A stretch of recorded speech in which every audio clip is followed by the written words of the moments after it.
আসসালামু আলাইকুম ভিউয়ার্স।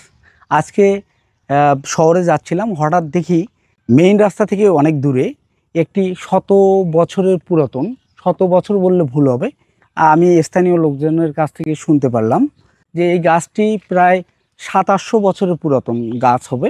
এখানে একটি ঈদগাহ মাঠ আছে, আপনারা দেখতে পাচ্ছেন, বেশ মনোরম পরিবেশ। শুধুমাত্র পাখির কোলাহল কিচিরমিচির ছাড়া আর কিছু শুনতে পাচ্ছি না। পাশে জমি আছে, আপনার হচ্ছে কচুর আবাদ করেছে সাধারণত কৃষকেরা। দেখেন এখানে একটি বটের গাছ আছে, বট বৃক্ষটা মিনিমাম ৭ থেকে ৮০০ বছরের পুরাতন বট গাছ। এই গাছটি আসলে পাখিদের একটি হচ্ছে নিবিড় বাসা করার মতো জায়গা। দেখেন গাছটিতে প্রায় শত শত পাখির বাসা, শত শত পাখির বাসা, দেখেন শত শত পাখির বাসা, যেখানেই দেখবেন সেখানেই পাখির বাসা। রাত লাগলে হাজারো পাখির নিরাপদ আশ্রয় হচ্ছে এই বটবৃক্ষটি। এই বটবৃক্ষর মেইন যে গোড়টা, এটা হচ্ছে সেইটা, আপনারা দেখেন এইটা, এটা চারপাশে অনেক বড় ছিল, আস্তে আস্তে ভেঙে গেছে, বছরে বয়স হওয়ার কারণে আস্তে আস্তে ভেঙে গেছে।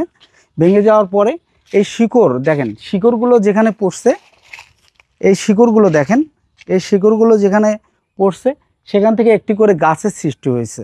চারপাশে মনে হচ্ছে হাতির পায়ের মতো গাছ হয়েছে। এগুলো কিন্তু আসলে গাছ ছিল না, এগুলো হলো শিকড়, শিকড় ছিল, আপনি দেখলে বুঝতে পারবেন এগুলো সব শিকড়। অর্থাৎ এই যে শিকড় যেরকম পড়ে গেছে, শিকড়গুলো হয়তো কেউ বেঁধে দিয়েছিল। এগুলো দেখেন, এগুলো কোনো এক সময় আজ থেকে 50 বছর বা 100 বছর পর দেখবেন একটি করে গাছের জন্ম দেবে। তো বট গাছের হিসাবটা হলো কোনটা, বট গাছ যদি আপনার শিকড় যেখানে মাটিতে ছুঁয়ে যায়, এই শিকড়গুলো যে মাটিতে ছুঁয়ে যাবে, সঙ্গে সঙ্গে এই শিকড়গুলো আস্তে আস্তে এগুলো একটি করে গাছের গোড়ায় রূপান্তর হবে। আপনারা দেখেন এই যে এখানে একটি গাছ দেখতে পাচ্ছি আমরা, আপনাদের জানার জন্য বলছি, এটাও কিন্তু একটু শিকড়।